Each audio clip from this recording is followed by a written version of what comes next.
Thank you very much, everybody, for being with us today. And I want to thank you, all of these great leaders, for joining us as we welcome to the White House the presidents and prime ministers and various other forms of dignitary to this wonderful place. Is nothing like the White House to me.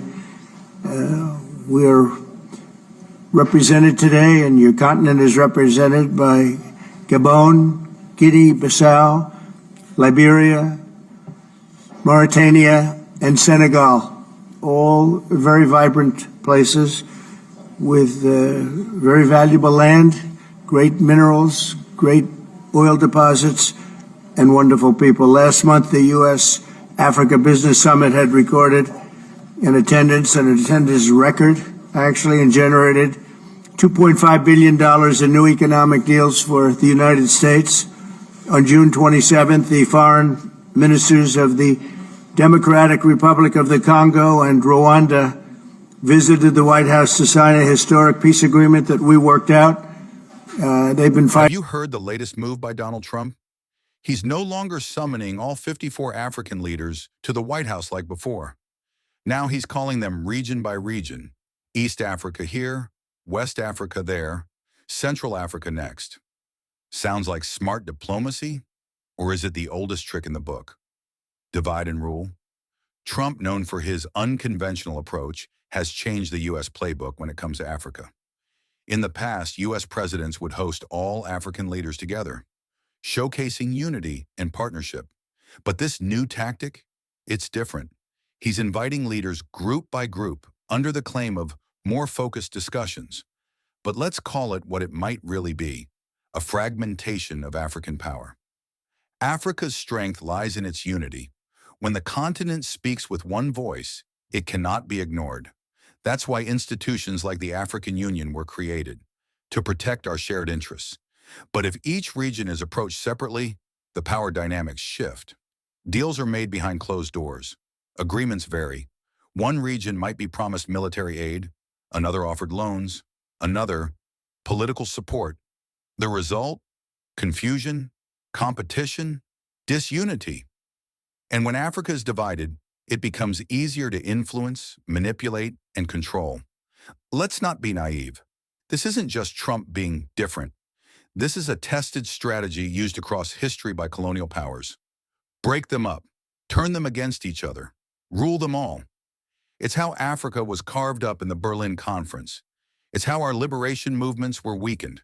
And now it's back, dressed in suits, handshakes, and official meetings.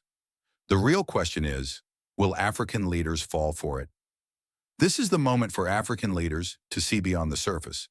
Yes, engagement with global powers is important, but not at the cost of continental unity. The African Union must step in. If any leader meets with the U.S., they should do so on behalf of Africa, not just their region.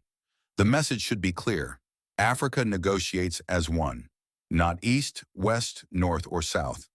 One continent, one voice. Trump's tactic is a wake-up call.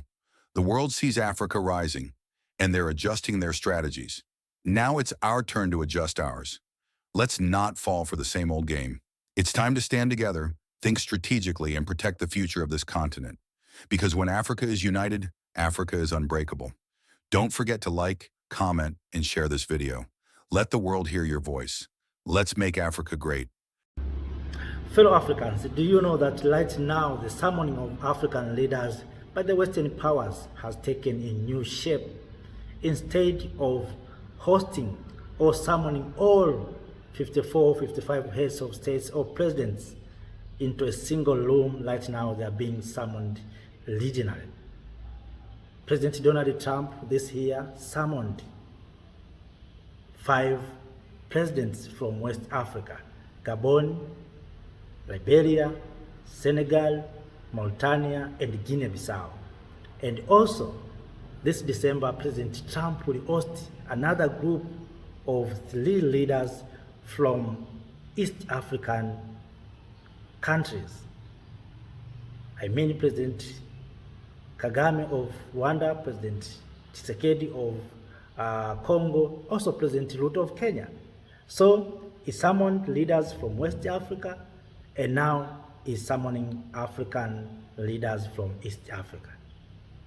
That is a new shape. In the previous, we have seen whole 54 or 55 heads of states being summoned into a single room, and we saw Africans, activists, Pan-Africanists, lamenting that how is it possible that a single leader can summon all 54, 55.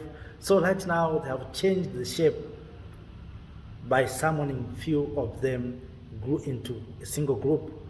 That's what now President Trump is doing. Trump has come with new strategy and a new idea to summoning African leaders. But all these meetings or these summits is to sign trade agreement. It's about deals. It's about minerals. This is not about talking. It's not about politics. So if you summon few of them, it means if you summon those who are in the East Africa, it means the information will almost spread to those who are in Eastern Africa. So the people of East Africa, the ones who will maybe will riot or, of course, complain.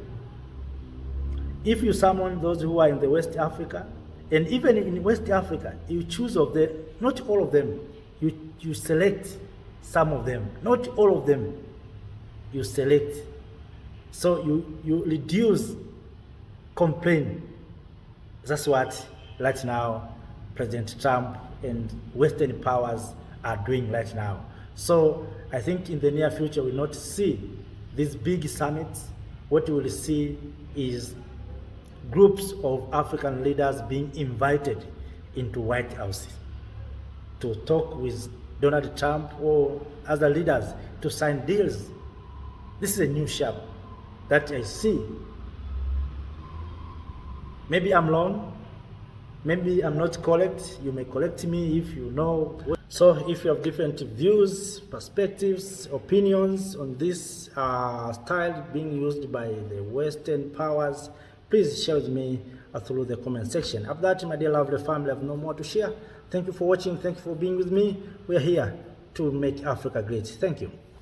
Thank you, Africa, Mama Africa. Oh, yeah. You make Africa great. Thank you, Africa. Thank you, Africa.